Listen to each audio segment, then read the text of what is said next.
는 비현실적인 얘기인 것 같기도 한데 어떤 식으로 살을 뺄 수 있는 건가요? 보통 이제 격한 운동은 물론 안 되죠, 산후에는. 근데 산후에도 가능하면 빨리 운동을 하고 활동에 복귀하는 게 산후의 빠른 회복에 더 도움이 되거든요. 아, 그래요. 그래서 산후부터는 바로 우리 몸의 중심을 잡아줄 수 있는 운동들을 시작하는 게 좋은데, 특히 이제 산후 비만의 가장 큰 원인이 되는 것 중에 하나가요. 골반이 많이 벌어져 있고 또 뒤틀려 있으면서 올바른 대사가 안 되는 거잖아요. 그러니까 산후에는 골반을 좀 잡아주고 그리고 또 힘이 빠진 복근을 좀 잡아주고 하는 운동들을 초기부터 서서히 시행을 하는 게 필요한데요.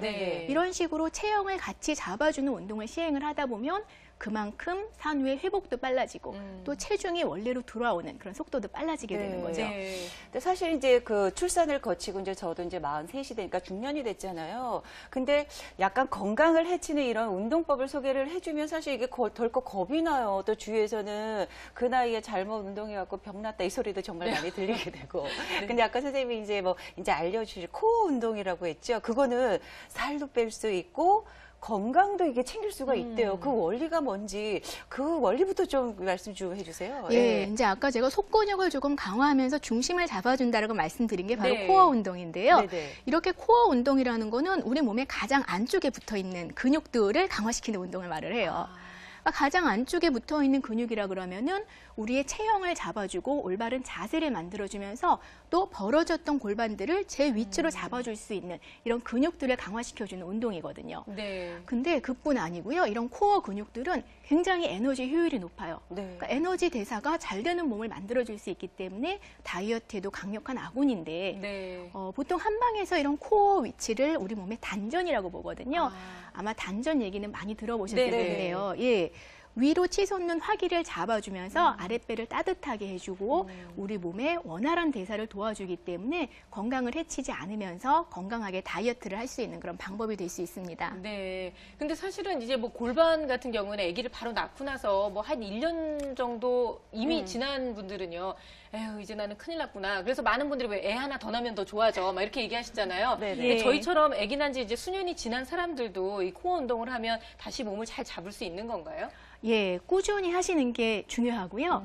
코어 운동을 꾸준히 하게 되면은 이미 틀어져 있는 골반들이 잡히는 데 도움이 되는데 그게 왜 그러냐 하면 우리의 뼈라는 건요. 그 자체만 있으면 그대로 무너져 내리는 조직이에요. 올바른 장력을 유지하면서 올바른 체형을 유지하게 해주는 게 바로 근육들이거든요. 그러니까 근육들이 이렇게 뼈를 잡아줘야 되는 거군요, 제대로. 예, 제대로 잡아줘야 되는데 한쪽이 늘어나고 한쪽이 단축이 되면서 이제 비틀어지는 거잖아요.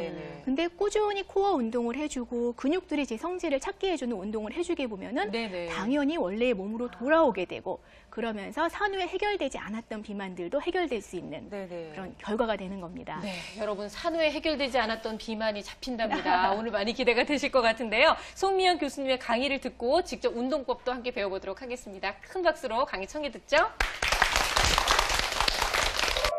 예, 오늘 같이 저랑 볼 내용들은 산후비만에 대한 내용이에요. 자, 산후비만이라고 그러면은 과연 언제까지 산후비만이라고 볼 것인가?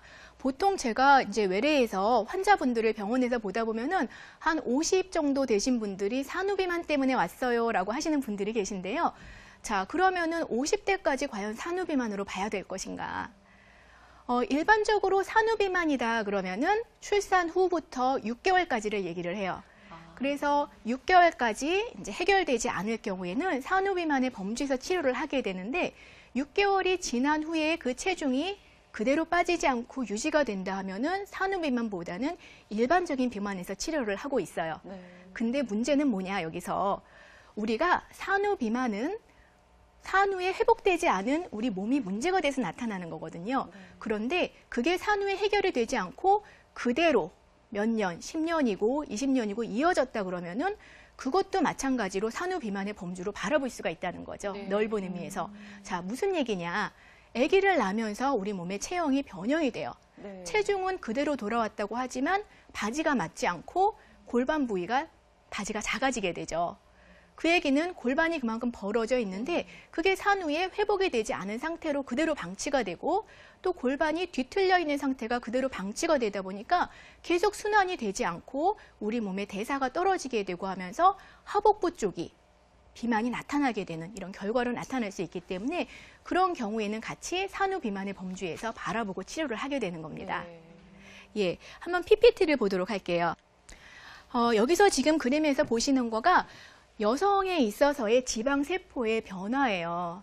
자, 어때요? 우리가 체중이 많이 늘었던 시기가 있죠. 주로 네. 언제 많이 늘으셨었나요?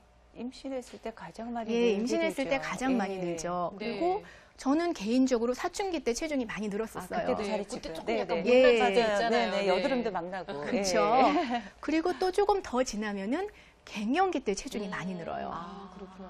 그래서 여성들의 지방세포가 보통 이제 가장 활발하게 활동을 하는 시기가 사춘기, 임신 기간, 그리고 갱년기로 나누어서 볼 수 있어요. 그래서 이 시기에는요, 지방을 축적하는 효소가 분해하는 효소보다 많기 때문에 네. 지방세포가 굉장히 커지게 되고 많이 축적이 되는 거죠. 그러면서 체중이 많이 늘게 돼요. 근데 그 시기가 지나게 되면은 그 다음에 자연스럽게 돌아오는 경우도 있지만 그대로 축적이 된 것들이 이어지는 경우가 있다는 거죠. 네. 특히 그림에서 보시면